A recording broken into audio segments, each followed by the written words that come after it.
교재 유치권 펴보세요. 97페이지 있습니다. 지역권과 저당권은 담보물권 끝나고 한 30분 더 올 거예요. 시간 되면, 못하면 뭐 다음 주에 하면 되고요. 민법에서는 권리 나오면 적어도 누가 누구에게 무엇을 언제 어떻게 어디에서 육하원칙을 생각해 줘야 돼, 항상. 그래서 여기 유치 나오면 여러분이 알고 있는 그 유치장 가본 사람 있잖아요. 유치장. 사람을 가둬두잖아요. 그 대신 물건을 가둬둬. 근데 유치는 누가 하느냐 하면 국가에서 하는 조치야, 이게. 근데 물건을 가둬두는 사람은 사람이 물건을 가둬두는데 어째서 물건을 가둬두는지 이런 거 생각하시면 돼. 그러면 우리는 소유권을 필두로 해서 말이에요. 물권법은 또 민법 전체를 통틀어서 소유권을 잊어버리면 안 돼. 소유권은 사용수익 처분할 수 있고 사용가치 지배 기능을 소유자가 빌려준 지상권, 지역권, 전세권 이런 사람들은 용익물권이라고 하고 여기 교환가치를 지배한다. 이거 잊으면 안 돼. 소유자는 땅을 팔면 땅 팔면 그냥 팔고 빠이빠이 하고 가는 거예요. 뭘 받아가는 거예요. 뭘 받아가야 돼. 그러지 또 이제 등기 필증 받아간다 하지 말고 돈 받아가야지. 그걸 교환가치 지배라고 그래요. 그래서 교환가치 지배 기능을 소유자로부터 인정받은 물건을 담보물권이라고 한다. 그럼 담보물권은 땅 팔아서 돈으로 바꾸고 가는구나 생각해야 돼. 거기에 유치권, 저당권 이런 게 있다는 거지. 지금 질권도 있는데 질권은 동산이라서 우리 시험에서 제외되어 있다 이렇게 아시면 돼. 그러면 이제 바로 유치권은 땅 팔아서 돈으로 바꾸고 가는구나. 근데 어째서 땅을 팔까? 그 땅을 파는 이유는 그 땅에다가 돈을 들어간 거야, 땅에. 그래서 땅에 들어간 돈 받기 위해서 유치원다 하시면 돼. 그러면 이제 97페이지 유치권 나오는데 이렇게 돼 있어. 유치권은 타인의 물건 또는 유가증권을 점유한 자. 항상 점유해야 돼요. 그래서 그 물건이나 유가증권에 관하여 생긴 채권이 변제기에 돈 받을 때가 돼야 돼. 그러면 변제 받을 때까지 물건 또는 유가증권을 유치할 권리가 있다. 그래서 관하에 생긴 채권 요거 공부하는 거고. 그럼 결론이 타인의 물건을 점유한 자 누가 채권이 변제기에 있을 때 받을 때 돈 받을 때 그 다음에 유치한다 이 말이야. 그럼 유치한다 그 말은 반환을 거부한다 또는 인도를 거부한다 그런 뜻이에요. 전항의 규정은 점유가 불법 행위로 인한 경우에는 적용 않겠다. 그러니까 유치권이 성립되려거든 적법 점유해야 된다 이런 요건이야. 그러면 이걸 한마디로 말하면 이 유치권이 성립되려거든 채권 돈이 타인의 물건에 관해서 생겨야 돼. 그래서 요거 1번 읽어본다. 자, 97페이지 1번. 97페이지 1번에 양가로 1번 있잖아요. 한번 읽어본다. 타인의 물건에 관하여 생긴 채권에 존재해야 돼. 두 번째 봐. 저 처음 오신 분들 쓰지 말고. 두 번째 봐요. 양가로 2번보다 채권의 변제기 도래 시작. 채권의 변제기 도래 찾으셨나요? 그 다음에 세 번째는 한번 읽어본다. 목적물에 목적물을 적법 점유해야 돼. 그 세 번째 나오잖아. 요약집에. 그 다음에 네 번째 유치권 배제 특약이 없으면 된다. 그럼 이렇게 타인의 물건에 관하여 생긴 채권이 변제기에 도래해서 적법 점유하고 있으면 유치권이 성립이 되는 거야. 여기까지 하면. 근데 이 특약은 예외적이야 이게. 그러니까 유치권 행사하지 않기로 했다면 유치권 주장 못한다 그런 뜻이야 이런 게. 그러니까 특약은 유효다 그런 뜻이지 지금. 그럼 여기 관하에 생긴 채권은 이제 돈 받기 위해서 물건을 유치하는데 관하에 생긴 채권은 하나밖에 없어요. 여러분들 비용. 그 물건에 들어간 비용 때문에 그래. 그래서 비용 받아내기 위해서. 한마디로 말하면 유치권은 자 여러분들 비용 받을 때 점유하는 자는 유치권이 있다. 요거 하나 외우면 되는 거예요. 비용 받을 때 점유하는 자는 유치권이 있다. 근데 이때 비용은 여러분들이 지금까지 배웠던 지식을 동원해 봤을 때 비용에 관한 규정은 강행 규정입니까? 임의 규정입니까? 그 지식을 동원해서 비용에 관한 규정은 임의 규정이므로 특약에 의해서 비용 안 받게 해버리면 못 받는다 그런 얘기야 이거. 안 받기로 해버리면 유치권 주장 못한다 그런 뜻이야 지금. 여기 비용에 관한 규정은 임의 규정이다. 그럼 임의 규정이다 이렇게 해서 끝내지 말고 이렇게 제시어가 나오면 관련어 비용은 임의 규정이다. 그럼 비용 안 받기로 했으면 괜찮다, 괜찮지 않다. 특약이 있으면 받지 못한다 그런 얘기야. 논리적으로. 그러면 점유 나오면 꼭 직접 점유해야 한다. 간접 점유라도 점유자다. 우리 이미 점유권에서 배워왔으니까 점유 나오면 간접 점유자, 임대인도 점유자다 이렇게. 받을 때 아무 때나 유치권 주장하는 게 아니고 비용 받을 때가 되어야 유치권 주장한다는 거예요. 그래서 대부분 우리가 뭐가 나오냐면 갑을 간에 도급계약을 체결을 해요. 그래서 이 갑의 토지 여기다가 건물을 지어주기로 해. 갑의 토지에 수급인과 도급인 사이에. 그러면 건물을 완성해주면 비용을 주기로 한다. 그런데 단서를 달아버려 계약서에. 건물을 완성해주면 비용을 주기로 한다 해놓고 다만 비용을 제때 못 준다 하더라도 유치권 주장해서는 안 된다라는 특약을 해버리면 유치권 주장하지 못한다 그런 얘기야 지금.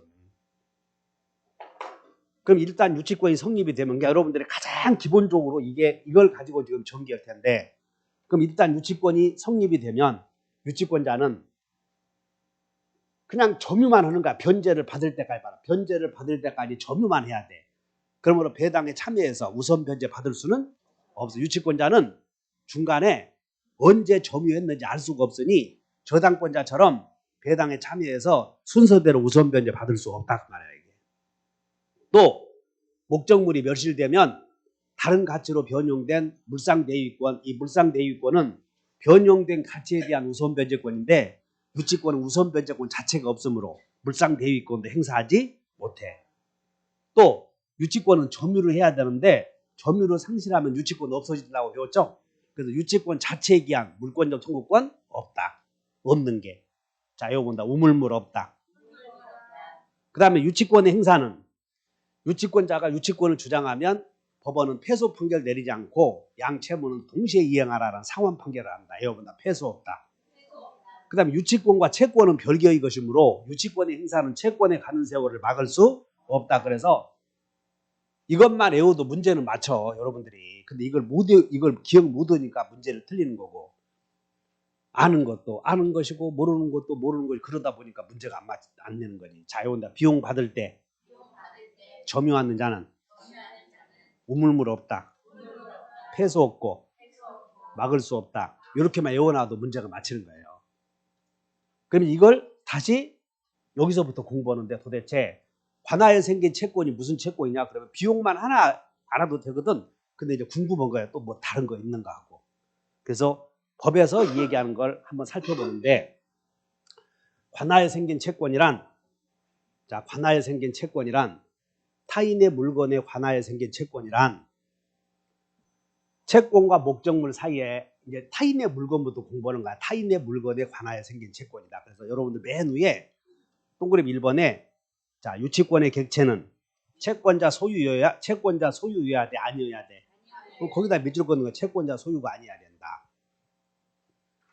근데 유치권의 객체는 채권자 소유가 아니어야 되고 그렇다고 꼭 채무자 소유여야 하는가? 그것도 아니야. 그냥 타인의 물건이면 돼. 다만 타인의 물건이고 유치권은 채권자 소유가 아니어야 되는데 그렇게 여러분들 시험이 유치권의 객체는 채권자 소유가 아니어야 된다 이렇게 나오는 거 아니고 바로 밑에 기억본 이렇게 기억본 예를 들어서 나와. 여기 봐. 수급인의 재료와 노력으로 건물을 신축했대. 잘 들어봐. 수급인이 지가 벽돌 사서 건물 지었대. 그럼 이건 수급인 소유다, 도급인 소유다. 그러므로 수급인 소유이므로 유치권이 안 된다 그 말이야 이게. 1번은 여러분들 책에. 니은번. 그 책에 있는 대로 하니까 정신 차리면 돼. 니은번. 그럼 여기 수급인의 재료와 노력으로 신축해서 도급인에게 소유권을 넘겨주겠다고 약속을 했대. 니은번. 니은번 한번 읽어본다. 시작. 수급인의 재료와 노력으로 건물을 신축하여 도급인에게 유전한다는 무엇이 있었어? 그러니까 기억본과 니은본은 비교해서 구분하면 된다는 거야. 약정이 있으면 그때는 도급인이 원시 취득을 해. 그래서 그때는 유치권 주장한다 못 한다? 한다. 왜 이게 반쪽이지? 안 나오네?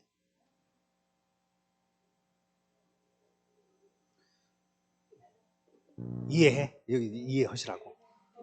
그때는 유치권 성립된다.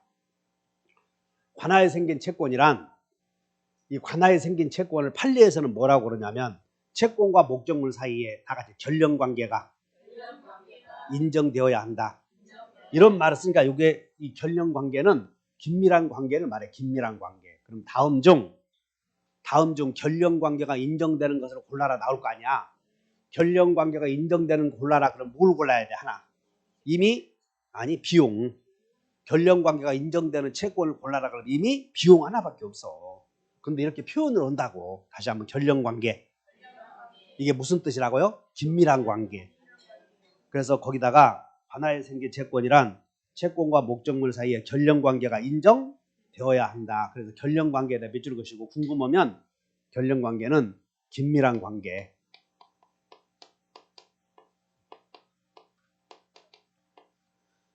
그러면 자 목적물 사이에 결령관계가 인정되는 것은 비용뿐이라고 하지 않아서 근데 비용이 채권이 목적물 자체로부터 생겼다 이런 표현을 쓴다고 그냥 학자들이 한번 읽어본다. 채권이 목적물 자체로부터 그 기억본바 목적물 자체에 투입한 비용 또는 목적물 자체로부터 생긴 손해배상 채권 등은 결령관계가 인정된다 이렇게 쓰여 있나요? 그러니까 긴밀한 관계가 인정되는 경우가 비용과 손해요. 비용과 손해. 그 다음에 두 번째는 채권과 목적물 반환 청구권이 동일한 법률관계나 사실관계로부터 생긴 경우다. 그게 니은번 봤더니 채권과 목적물 반환 청구권이 동일한 법률관계나 사실관계로부터 생긴 경우에도 결령관계가 인정된다 이렇게 쓰여 있죠. 근데 이게 뭐냐면 채권과 목적물 반환 청구권이 동일한 법률관계가 뭐냐면 하나의 계약에서 이게 갑을간의 계약에서 도급계약에서 하나의 계약에서 갑이 건물 3개를 갖고 있거든. 근데 3개에 대해서 을이 여기다가 창호공사를 하기로 해. 하나의 계약에서. 그러니까 목적물이 3개니까 계약서 3개 써야 할 텐데 그냥 계약서를 하나 써놓고 목적물은 다 3개를 동시에 수선한다 그 말이야. 그럼 수선비가 1억, 이거 판례가 1억 5천씩이야. 1억 5천씩. 그럼 1억 5천씩 나온 이 채권 공사비를 하나의 건물로부터도 우선 변제, 유치권 행사할 수 있냐 그런 얘기야. 그래서 계약서는 한 개에 썼지만 여러 개를 수선했지 않습니까? 비용. 그런 경우에도 유치권 인정되는데 이런 걸 동일한 법률관계라고 그래. 그 다음에 동일한 사실관계는 우연히 우산을 바꾸고 간 경우 거기. 그래서 자 그러면 여기 봐. 채권이 목적물 자체로부터 생긴 경우는 또 뭐라고 하냐면 그냥 목적물 자체에 들어간 비용이에요. 결론은. 직접 들어간 비용, 간접 들어간 비용.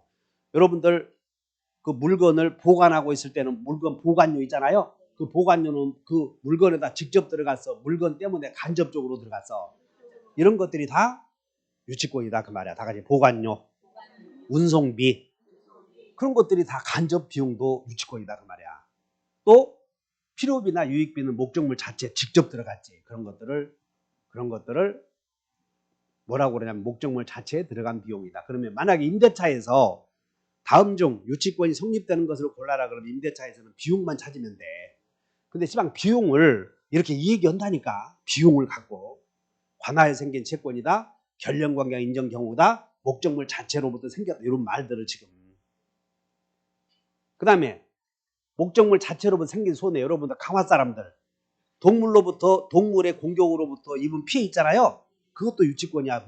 소가 들어와서 수박밭 꼴차고 놀고 있으면 직접 피해가 생겼으니까 여러분들 개가 우리 집 개를 물었어. 가만히 놔둬야 돼. 잡아와야 돼 개를. 그 뭐하러 차냐고 잡아오면 그 유치권인데.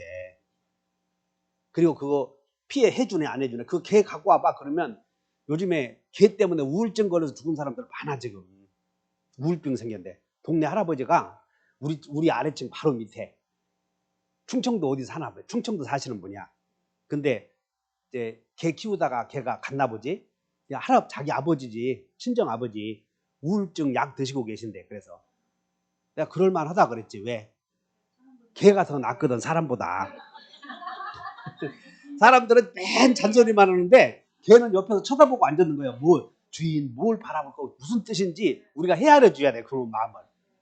찾아와서 깜박깜박 쳐다보고 있으면 화가 나도 내가 화났거든. 발로 콱 차고 싶어도 옆에 와서 끔박끔박 쳐다보고 있어. 그러면 저 자식이 뭘 나한테 전해주려고 그러는지 궁금해. 그래서 마음이 식히고. 그래서 동물로부터 입은 피해 두 개야, 두 개. 유치권이 성립되는 경우는 다시 한번 비용, 손해. 그 다음에 이 동일한 법률 관계는 아까 얘기했듯이 하나의 도급계약을 체결하고 하나의 동만 수선했다고, 여러 동을 수선했다고. 이런 경우를 이렇게 표현한다니까. 시험 나온 지문이. 그 다음에 우연히 자 무효 취소 해제된 계약 목적물을 매매 계약을 통해서 목적물을 점유하던 자가 비용을 투입했는데 나중에 그 계약이 무효 취소 해제되었어도 무효 취소 해제가 중요한 게 아니라 비용이 중요해. 비용만 나오면 유치권이야. 그 다음에 우연히 그 자체가 과거에 우연히 물건을 서로 바꿔 갔대. 그럼 한 사람은 우산 갖고 왔는데 다른 사람은 우산 안 갖고 왔잖아요. 그래서 우산 가지고 오지 않은 사람이 가지고 온 사람에게 내 우산 내놓으라 그러잖아. 그럼 가지고 온 사람은 네가 내 우산 집에 있는 거 가져올 때까지 네 우산 못 주겠다. 이게 하나의 동일한 사실관계예요. 그러니까 우산 들고 오느라고 얼마나 버스 타고 비용 들였잖아. 우산 갖고 와서 우산에 무슨 비용이 들였어? 다 들어갔어. 그 다음에 이제 결련관계가 부정되는 경우, 여기 결련관계 인정되는 경우, 부정되는 경우, 뭐 채권이 목적물 자체를 목적으로 하는 게 이게 어려워. 이 말이. 봐. 여기는 목적물 자체를 목적으로 한다. 내가 일부러 이렇게 보라색으로 써놨는데 잘 보이나? 보여? 황보 여사님 보이냐고? 이 비교라고 써놓은 거야. 비교. 한번 읽어본다. 목적물 자체로부터 생긴 경우, 목적물 자체를 목적으로 하는 경우. 말이 같아 달라. 여기는 목적물 자체에 들어간 비용이고 목적물 자체를 목적으로 하는 경우가 임대차에서 여러분들 보증금이나 권리금 있잖아요. 그런 것들은 목적물 자체를 목적으로 한 경우라고 그래. 그렇기 때문에 유치권은 안 된다 하시면 되고 이미 결론은 났어. 결론은 임대차에서 유치권이 성립할 수 있는 채권은 비용뿐이다라고 결론 내놓고 지금 하고 있잖아. 권리금이나 보증금은 돼야 안 돼요? 그런 경우는 여러분들 권리금은 보증금은 임대인 손에 주었잖아. 물건 사용하기 위해서. 그 물건에 비용이 들어간 게 아니야. 목적물 필요비나 유익비는 물건에 들어갔어. 돈이. 그 얘기 하시면 되고. 그 다음에 여기 명의신탁, 계약명의신탁에서 우리는 무문무 생각나나 모르겠네. 그래서 계약명의신탁에서 계약명의신탁만 나오면 자금 제공이다 생각해야 돼. 자금 제공. 그래서 자금 제공한 거 네가 줄 때까지 내가 너에게 자금 제공했는데 그거 줄 때까지 토지 못 주겠다. 그럴 수는 없다는 거야 이게. 그래서 유치권이 안 돼.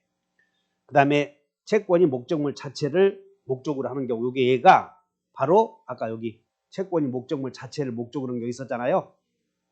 어디 있어? 여기 생긴 경우 여기 목적물 자체를 목적으로 하는 경우가 건축 자재상이 수급인에 대하여 자재대금 채권. 여기는 수급인에게 벽돌을 팔아먹은 사람이야. 수급인에게. 그럼 수급인이 건축 자재상으로부터 벽돌을 사서 거기다가 건물을 지었지. 그러니까 수급인은 유치권 주장하지만 수급인에게 벽돌을 팔아먹은 사람은 그냥 단순히 매매대금이죠. 그런 건 유치권 안 된다 그런 얘기야. 그 다음에 임차인의 부속물 매매대금 채권이나 임차인의 임대인에 대한 임대인이 약속 안 지켜서 생긴 손해배상은 임대인이 약속 안 지켰잖아요. 그러니까 임대인 잡아놔야 돼. 그러면 유치권인데 사람을 유치할 수는 없지 않습니까? 그래서 이건 유치권이 안 된다 이렇게 하시면 돼요. 그럼 결론이 뭐냐? 결론이 관하에 생긴 채권은 비용과 손해 이거밖에 없어. 근데 그것을 표현을 이렇게 다양하게 했을 뿐이다 하시면 돼. 그 다음에 두 번째는 관하에 생긴 채권이 여러분들 책에 2번 변제기에 도래해야 돼. 그래서 2번에 1번 채권의 변제기 도래는 유치권의 성립 요건이다, 효력 요건이다. 그 맨 위로 봐야지. 양가로 2번.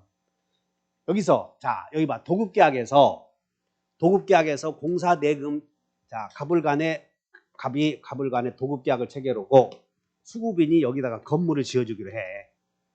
그러면 건물이 완성되면 보수를 받기 위해서 유치권 주장할 수 있는데 건물이 완성되었더라도 완성 후 2개월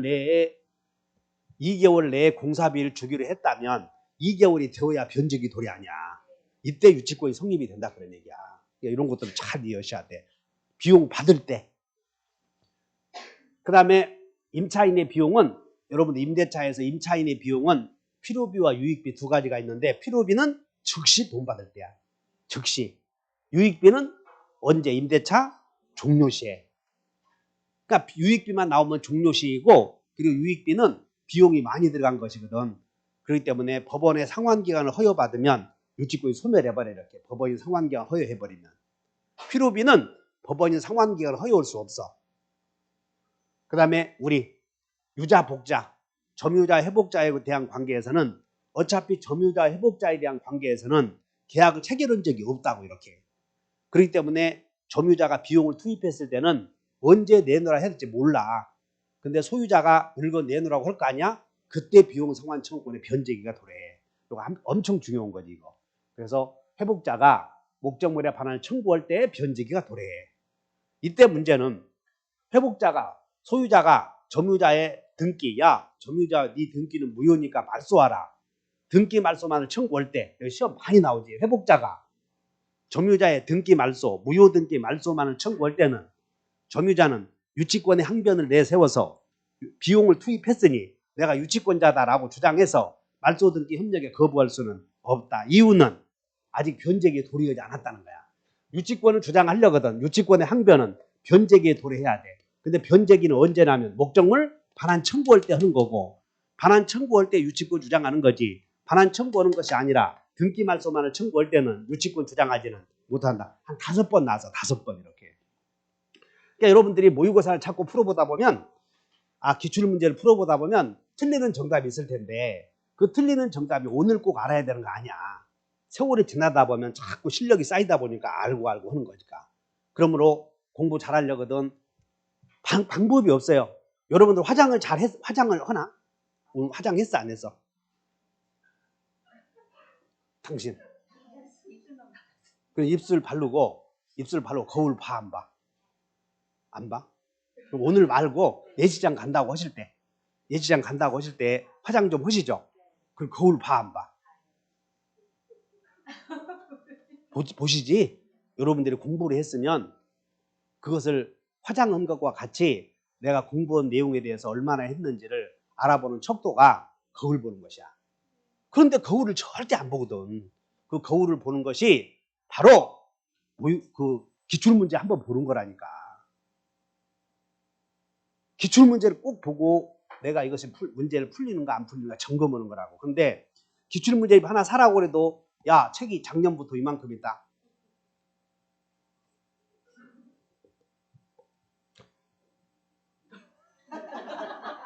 또 내 말이 또 거칠어서 할까 봐서 내가 지금 참는 거야. 우리 강아지 생각하고. 변제기 도래해야 되고 다 적법점유. 그럼 여러분 3단계 하는 것이야 지금. 위에서 가로 3단계. 점유는 적법점유해야 된다. 그럼 점유 나오면 직접점유, 간접점유 묻지 않고 우리는 육개점은 추정된다 생각나요? 그래서 유치권자의 점유는 직접점유, 간접점유 묻지 않으며 다만 이거 외워야 돼. 다만 채무자.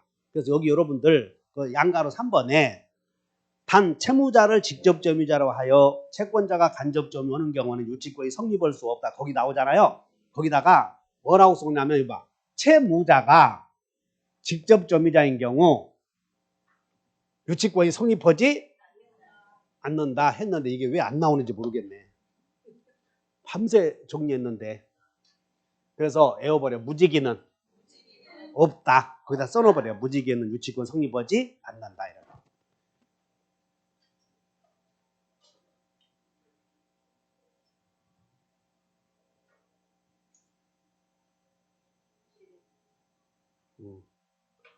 글씨가 너무 크게 했었나 봐. 자, 여러분 다 채무자. 무지기는 애워야 돼. 다 무지기 없다. 무지기는 유치권 없다 애우라고. 그런 거 오늘 하나 애울게. 얼른 써. 거기다가 가만히 있지 말고. 그리고 가만히 동그라미도 안 친다 하냐. 그냥 묻고 가만히 있는지 모르겠어. 동그라미도 좀 쳐. 그래 앞에 있는 사람만 강의 쳐다보고 그럴 거예요. 앞에 있는 사람만. 그리고 끝나면 또 담배 피우는 일찍 간다. 담배 안 피워? 아, 청소로 가시는구나. 청소로. 자, 요 무지기는 없다. 그 다음에 세 번째는 우리는 유치권자의 점유는 적법 점유여야 돼. 즉 불법 점유가 아니어야 된단 말이야. 그러면 유치권자의 점유는 적법 점유일 것이다. 불법 점유일 것이다. 이제 다 알잖아. 육개점은 추정된다. 그것에 의해서. 그러니까 여러분들이 수업 시간에 빠지지 않아 연결이 돼. 자, 여기 본다. 육개점은 추정된다. 거기와 관련하여 이 육개점 중에 자평공 성계적 있었잖아. 그 적법 점유는 추정된다는 거예요. 이렇게. 그러니까 유치권자는 스스로 불법 점유임을 증명해야 돼. 가만히 있어도 괜찮아. 육개점은 추정된다. 실력이 쌓아지잖아 지금. 그 다음에 여기 채권과 목적물의 점유와의 사이에는 여기 말이 어려워. 채권과 목적물 사이에는 결연관계가 인정되어야 하는데 여기는 채권과 목적물 점유와의 사이. 이렇게. 이것이 또 문제가 생겼어. 즉 이 말은 목적물에 비용을 투입했으면 그것이 결연관계가 인정되는 경우이고 꼭 여러분들이 자동차를 수선했을 때 먼저 점유하고 수선비가 나중에 나오는 경우도 대부분이지만 우리가 건물을 공사했을 때 자, 건물을 공사했어 이렇게. 그런데 수선비는 2개월 후에 주기로 했어. 그럼 2개월 건물이 완성되고 2개월 후에는 유치권이 없는데 계약서에다가 공사비 2개월 후에 변제하지 않으면 그때 목적물을 유치하기로 한다 해도 돼. 계약서에다가. 그래서 이건 뭔 얘기냐면 대개 유치권이 성립되는 과정을 보면 먼저 채권이 생기고 나중에 점유 얻는 것이 일반적이다 이거야. 그러나 그래도 유치권이 성립이 돼. 그러나 먼저 점유하고 나중에 채권 생겨도 괜찮다 그 말이야. 그래서 이런 경우 먼저 채권 생기고 나중에 점유한 경우나 먼저 점유하고 나서 채권 생기는 경우나 관하에 생긴 채권이라면 꼭 점유 중에 생기든 나중에 점유하든 유치권의 성립은 문제되지 않는다 그 말이에요. 이게. 이런 표현을 주의하셔야 돼. 이것이 변제기 도래다. 즉 거기에 양가로 3번에 동그라미 3번 나오잖아 지금. 거기에 채권과 목적물의 뭐와의 사이에는 거기 점유와에다 굵은 선으로 써 있지? 점유와의 사이에는 결연관계 요구되지 않는다. 즉 선점유 후 채권 발생이든 선채권 발생 후 점유이든 유치권 성립에는 영향이 없다. 이렇게. 그 다음에 마지막으로 이제 유치권 배제 특약이 없어야 되는데 저건 우리 여러분들 법정 물권은 그 관습법상 법정지상권이든 차고 취소권이든 법으로 정해져서 생기는 권리는 대개 임의규정이야. 임의규정. 그러므로 차고 배울 때 차고 취소 배제 특약은 유효다. 착오로 인한 취소권, 형성권은 법률의 규정에서 생겼어. 관습법상 법정지상권도 임의규정. 그러므로 법률의 규정에 의해서 생기는 권리는 대부분 임의규정이다. 그러니까 유치권도 계약에서 생기는 게 아니고 법률의 규정에서 생겨. 그렇기 때문에 대부분 임의규정이다. 그러므로 유치권 도급계약에서 도급계약을 체결하면서 유치권 배제 특약은 유효요, 무효요? 유효 이렇게. 유효. 그리고 그 특약의 효력. 도급계약에서 유치권을 배제하기로 하는 특약을 했을 때 그 특약은 원래 당사자 사이에서만 효력이 생겨야 되지만 이건 물건에 관한 특약이거든. 그렇기 때문에 그 물건과 관련되어 있는 제3자도 특약의 효력을 주장할 수 있다. 그것이 여러분들 책에 지금 4번에 2번 하는 것이야. 유치권 배제 특약은 성립 전후를 불문하며 유치권 포기 특약의 효력은 제3자도 그 효력을 주장할 수 다 그런 거 공부하는 거예요. 그 다음에 유치권 배제 특약에 조건을 붙일 수 있는가? 우리는 이건 재산행위거든. 그래서 조건을 붙여도 무방하다. 그거 하나 차이. 다음으로 여기요. 임대차 계약을 체결할 때 여러분 임대차 계약을 체결할 때 원상복구하기로 약정을 했잖아요. 그런 거 유치권 배제 특약으로 봐버려. 원상복구 약정했다면 유치권 포기 특약으로 보므로 유치권 인정이 안 돼. 그 다음에 이 유치권 배제 특약은 꼭 성립 전에만 해야 돼. 성립 후에 해도 괜찮아. 그거 써 있잖아. 성립 전후를 불문하고 간단하게. 그래서 성립 후에 포기 특약. 그러면 나중에 유치권 성립 후에 포기 특약은 나 유치권 포기한다. 그 의사표시만으로 효력이 생기는가? 아니면 점유의 포기까지 있어야 되는가? 우리 분묘기지권 포기할 때 파가야 돼. 포기만 해도 괜찮아. 똑같아 여기도. 유치권 포기는 포기 의사표시만으로 유치권 소멸한 거예요. 점유의 포기까지 있어야 되는 것은 아니다. 주의하시면 돼. 그 다음에 제3자도 포기의 효력을 주장할 수 있다. 이제 이것이 이제 유치권 성립의 요건이야 이게. 그럼 밑에 유치권의 효력은 법적 성질을 보면 유치권은 누구에게나 주장할 수 있어. 유치적 효력의 절대성. 우리 유치권자는 유치하고 있는 동안에 막 소유자가 바뀔 수도 있지. 꼭 원래 소유자에게만 우겨야 돼. 경락인에게도 주장할 수 있어요. 한 장 넘겨보면 막 그래 쓰여 있어. 절대적이다 이렇게. 그래서 12번을 봐. 그 3번에 12번. 3번에 12번 봤더니 유치권자는 유치적 효력을 경락인에게도 주장할 수. 이것이 절대권이다 그런 뜻이야. 그래서 경락인에게도 유치권 주장할 수 있어. 듣고 있어 여기 봐. 단 문제가 압류의 효력이 생긴 후에는 유치권 주장하지 못하는데 이게 시험 나오는데 주의하셔. 자 어떤 사건이냐면 이 X 토지에 저당권이 있고 그 다음에 유치권이 성립이 돼. 유치권. 그리고 경매가 이루어진단 말이야. 그러면 자 이 유치권은 저당권 다음에 성립되었죠. 근데 유치권은 족보가 있어 없어요? 언제 나타나는지 모른단 말이라고. 그러므로 저당권자가 경매했을 때 유치권은 경락인에게 대항할 수 있어. 있다고. 유치권은 경락인에게도 유치권 주장할 수 있어. 동의해?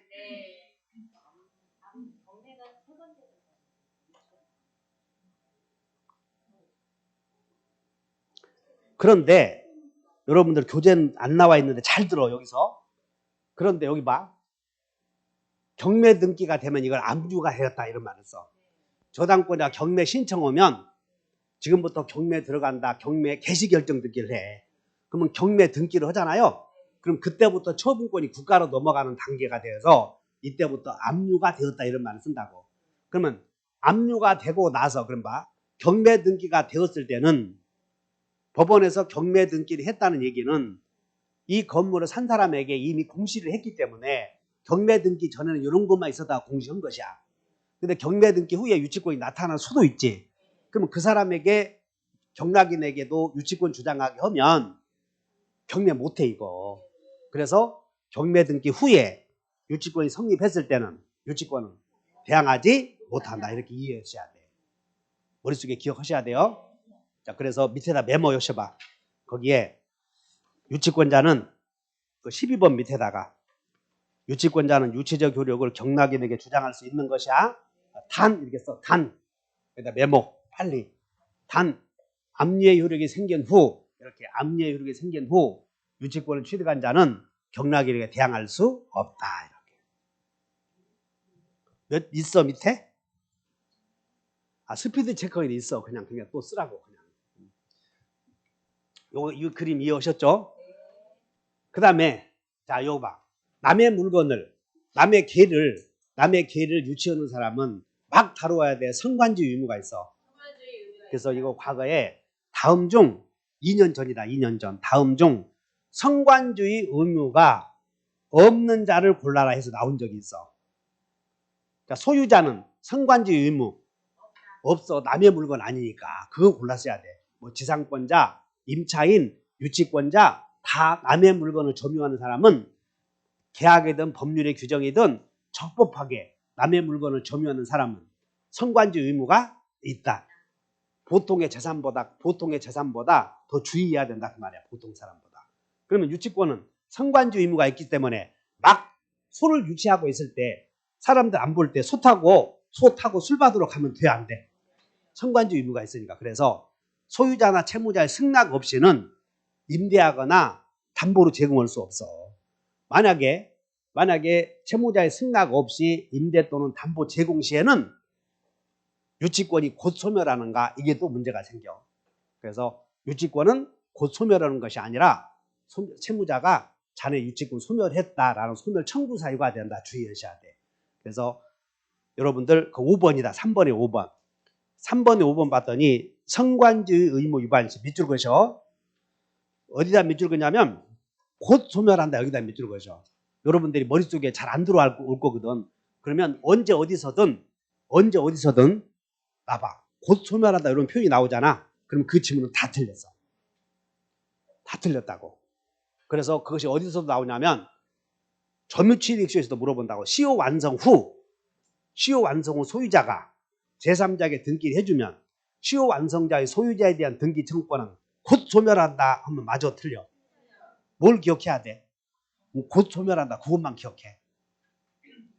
그래서 자, 채무자의 승낙 없이 임대 또는 담보 제공 시 곧 소멸해. 소멸 청구해야 소멸해.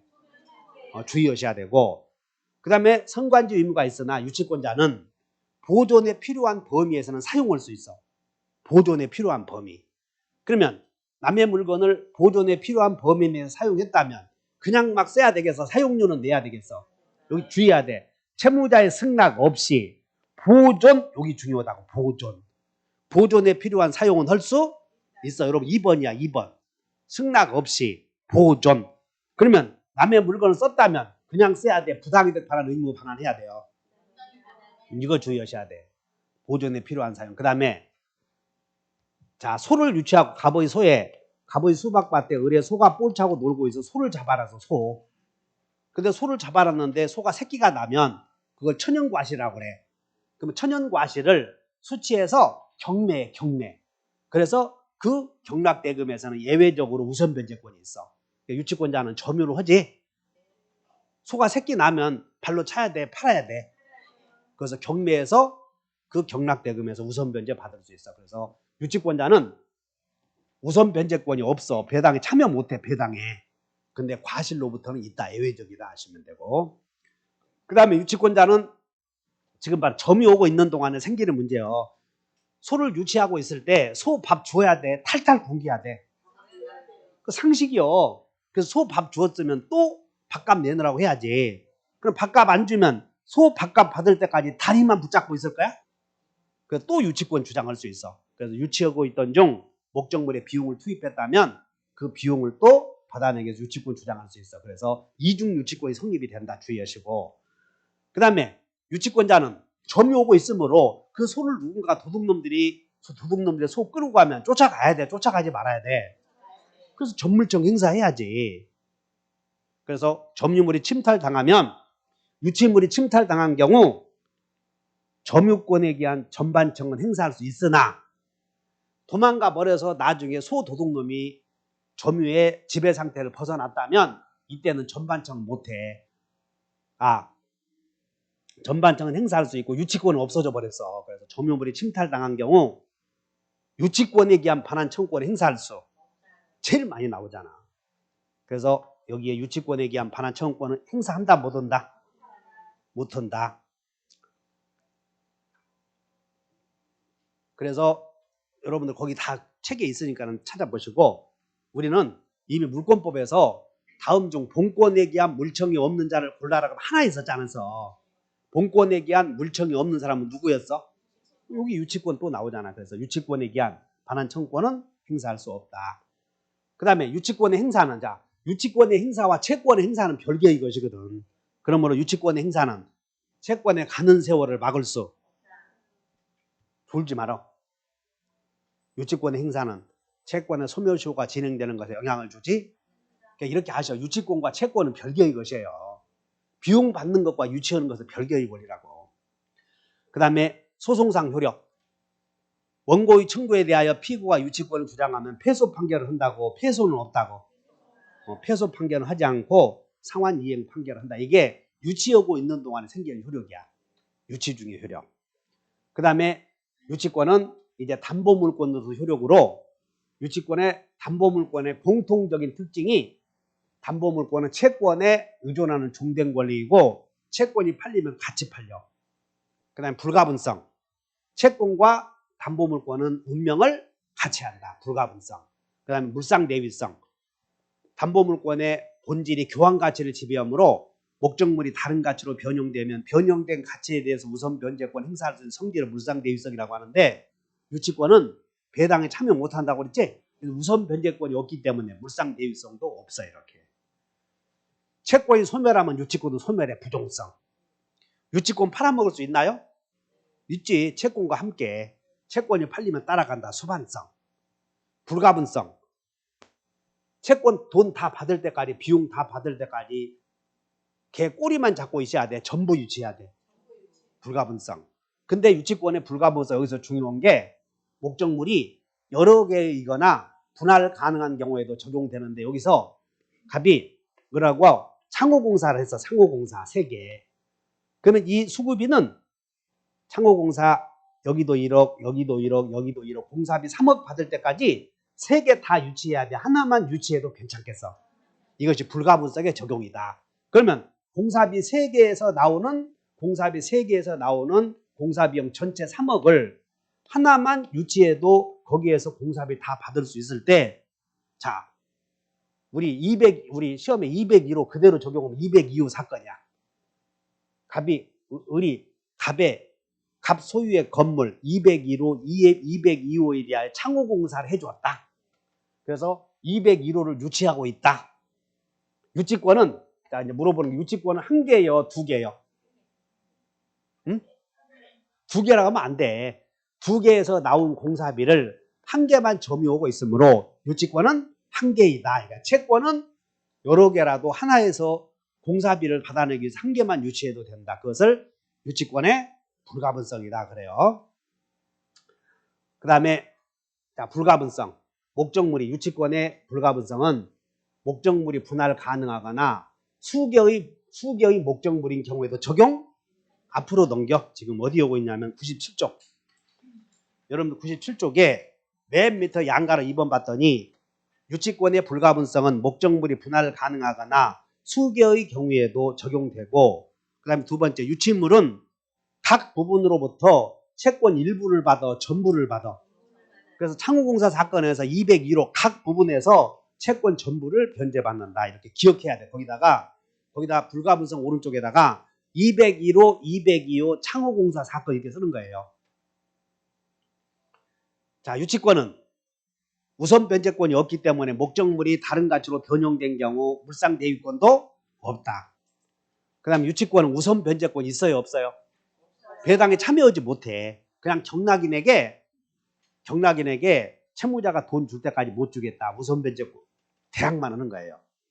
그 다음에 별제권이란 뭐냐면 파산법에서 인정되는 우선 변제권이야. 파산법. 그래서 별제권은 모든 담보물권자에게 공통적으로 적용돼. 그래서 파산법상 우선 변제권을 별제권이라고 그래.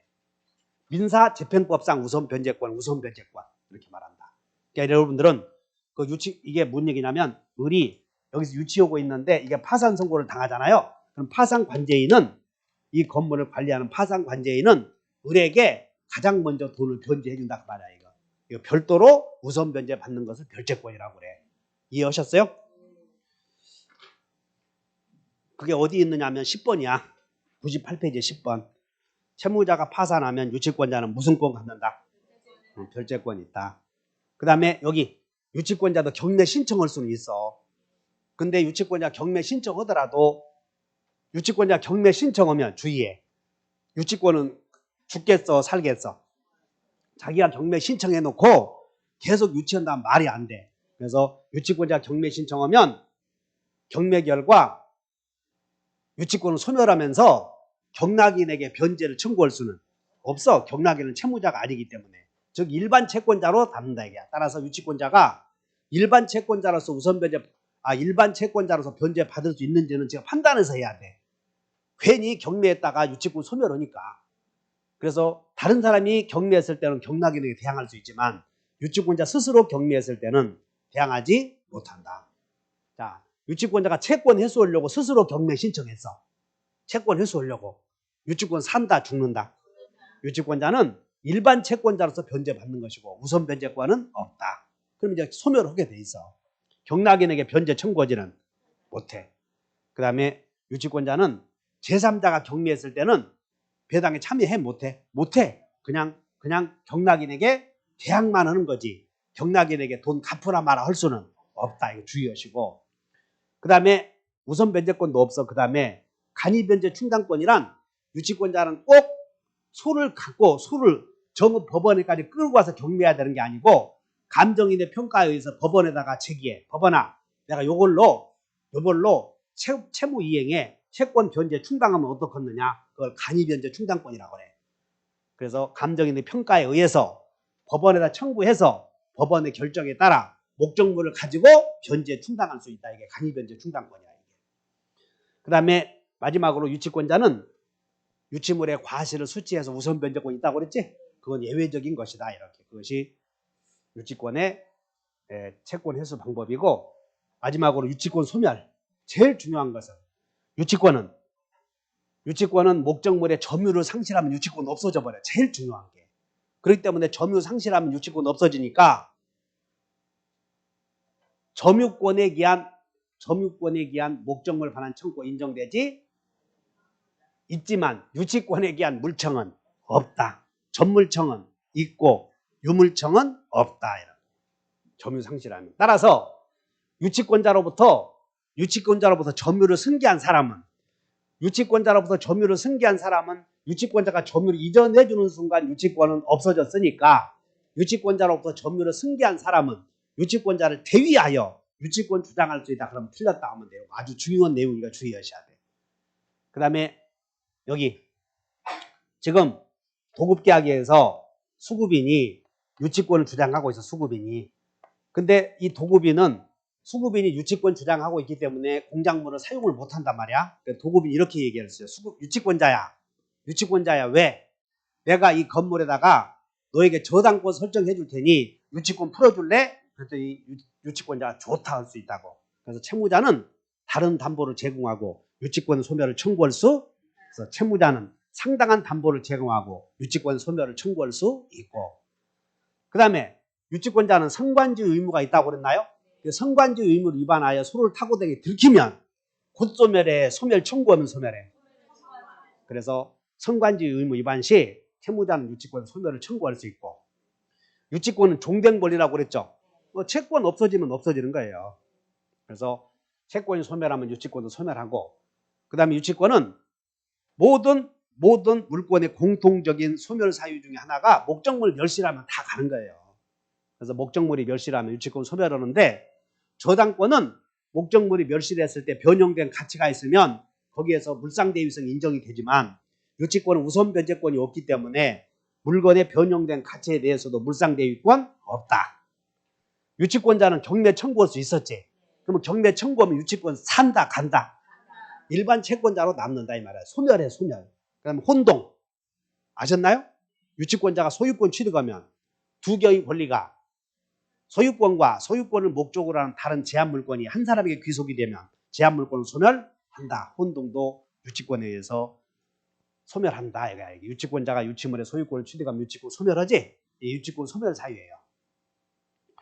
그 다음에 이제 유치권과 저당권의 우열에서 이미 아까 설명했는데, 여기 봐. 유치권자는 경매에 의해서도 살아. 근데 경매 등기 후에 유치권 성립한 경우에는 유치권 소멸을 경락인에게 대항하지 못한다. 그러므로 유치권 성립 시기를 잘 봐야 돼. 자, 문제 보자. 갑은 X 건물에 관하여 생긴 채권을 갖고 있다. 그런데 의뢰 경매 신청에 지금 X 건물에 대해서 갑이 관하여 생긴 채권이 있대.